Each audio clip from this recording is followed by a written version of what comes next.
किसी ने बड़े कमाल की बात कही है कि माना कि थक कर उसकी आंख बंद होती है, पर मां जब सोती है तब भी फिक्रमंद होती है। और आज की कहानी एक ऐसी कहानी है जिसे सुनने के बाद शायद आपकी आंखों में आंसू आ जाए। जब मैंने इसे पढ़ा तो मेरी आंखों में आंसू थे। इतनी इमोशनल कहानी है, कहानी बहुत खूबसूरत है।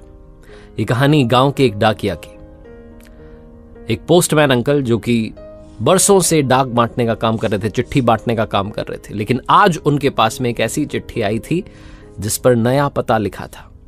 इस पते पर आज तक उन्होंने कभी कोई चिट्ठी पहुंचाई नहीं थी। सारी चिट्ठियां बांटने के बाद वो उस घर पहुंचे जहां का पता लिखा हुआ था, उस नए पते पर पहुंचे।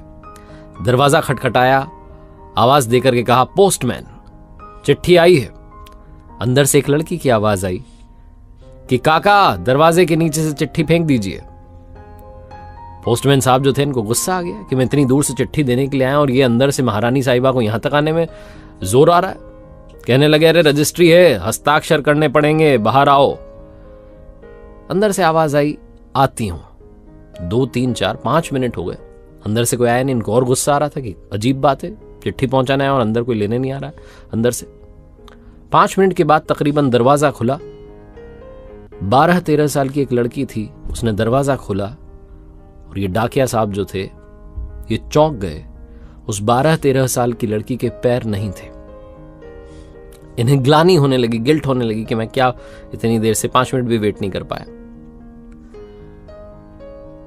ये कहते इससे पहले उस लड़की ने कहा कि माफ कीजिएगा काका, आने में थोड़ी देरी हो गई, लाइए मेरी चिट्ठी, कहां हस्ताक्षर करने, कहां साइन करने। उसके बाद ये डाकिया जो थे, इन्होंने आशीर्वाद दिया बच्ची को और चले गए। 10-12 दिन के बाद में फिर से चिट्ठी आई, उसी पते की। अब की बार ये वहां जाने के लिए और उत्सुक थे। पोस्टमैन साहब वहां पहुंचे, दरवाजा खटखटाया और कहा, चिट्ठी है, दरवाजे के नीचे से फेंक रहा हूं, मत आना दरवाजे तक। तभी अंदर से आवाज आई, अरे काका रुको रुको रुको, आपको जाना नहीं है, रुको, आप जाना मत, मैं चिट्ठी लेने के लिए खुद आ रही हूं। 2-3 मिनट के बाद में वो लड़की आई और आकर के कहने लगी कि लाइए मेरी चिट्ठी दीजिए और आप रुके रहिएगा, मैं एक तोहफा आपके लिए लेकर के आ रही हूं। अंदर गई और वापस जब आई तो एक छोटा सा गिफ्ट था, एक पैकेट था। ये जो काका थे, डाकिया काका, ये कहने लगे कि अरे क्या, ये मेरे लिए क्यों? लड़की ने कहा, आप रख लीजिए, ज्यादा कुछ मत बोलिए, अपने दफ्तर जाकर के खोल लीजिएगा, तब तक नहीं, वादा रहा। ये जो पोस्टमैन साहब थे, बच्ची को आशीर्वाद देकर के अपने दफ्तर आ गए। दफ्तर आकर के वो गिफ्ट खोला, वो बॉक्स खोला तो उसमें इनके लिए चप्पलें थी। नंगे पैर डाक बांट रहे थे, किसी ने ध्यान नहीं दिया, लेकिन उस बच्ची ने ध्यान दिया और अपने काका के लिए चप्पल गिफ्ट कर दी। इनकी आंखें नम थीं, रो रहे थे और सोच रहे थे कि उस बिटिया ने मुझे चप्पल तो गिफ्ट कर दी, लेकिन मैं उसके लिए पैर कहां से लाऊंगा।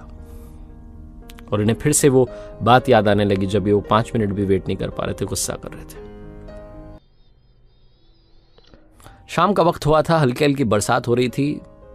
एक शॉपकीपर जो कि जूतों की दुकान चलाता था, वो दुकान बंद करने की सोच रहा था कि एक लड़का भागता हुआ सा आया, बारिश में भीगा हुआ सा।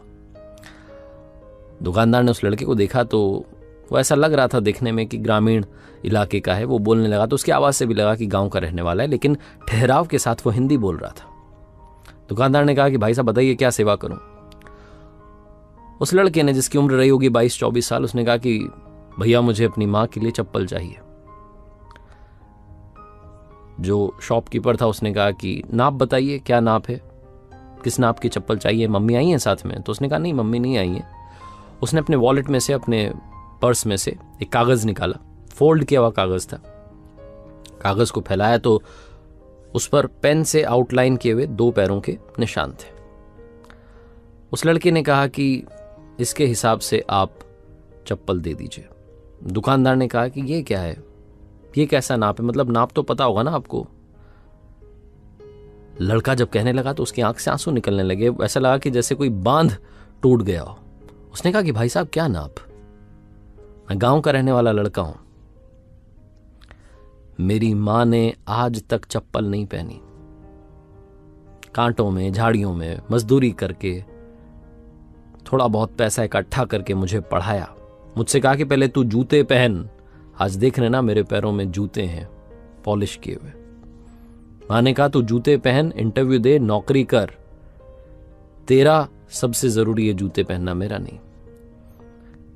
आज मुझे अपनी पहली तनख्वाह मिली है और मैं अभी आखिरी बस से अपने घर के लिए जा रहा हूं, गांव के लिए। तो मैंने सोचा क्या लेके जाऊं। तो मैंने सोचा कि मेरी मां जो झाड़ियों में, कांटों में नंगे पैर मेहनत करती रही, उसके लिए एक जोड़ी चप्पल लेके जाऊंगा।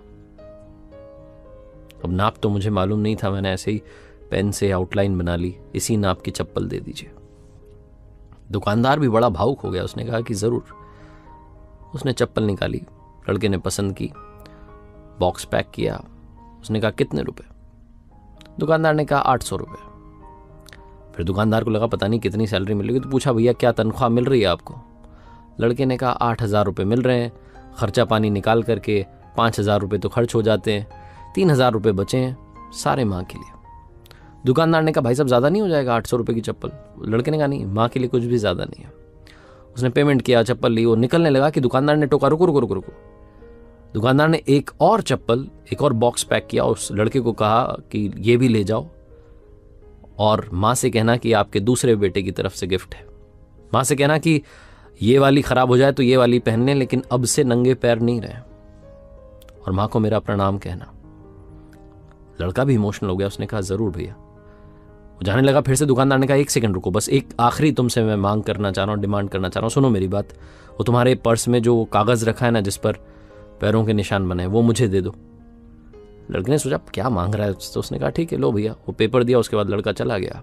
दुकानदार अंदर आया, वो जो कागज था उसको ले जा करके जहां वो पूजा करता था वहां पर रख दिया।